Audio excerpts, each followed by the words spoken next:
3 دن سے عبد الرحمن ابن عوف نماز پڑھنے نہیں آ رہے تھے مسجد میں. تو آقا میں نے رات کو پتہ کیا تو مجھے پتہ چلا وہ بیمار ہیں. رات عشاء کے بعد پتہ کیا تو میں اپنے اس دوست کی عادت کو جانتا ہوں, وہ عشاء کے بعد جلدی سو جاتا ہے لیکن تہجد کے وقت ضرور اٹھتا ہے جتنا مرضی بیمار ہو.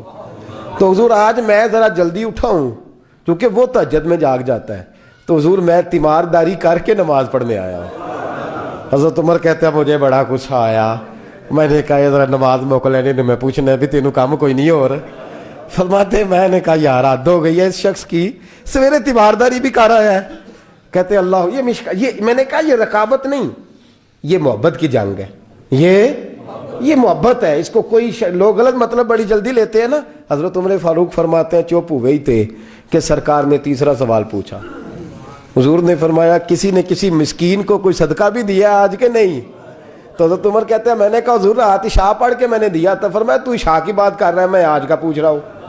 آج تو حضرت عمر کہتے ہیں مجھے پکا پتا تھا ان نہیں بولنے جو بولے تھے. تو آپ فرماتے ہیں میں نے توجہ حضرت ابو بکر کی طرف کر لی. میں کہا 10 پائی صدقہ کیا ہے کہ نہیں کیا؟ تو حضرت سیدنا عمر فاروق فرماتے ہیں جب ابو بکر بولا تو میں رویا. جب صدیق اکبر نے بات کی تو میرے چھم آنسو نکلے. میں نے کہا یار تجھ سے کوئی نہیں فتح لے سکتا.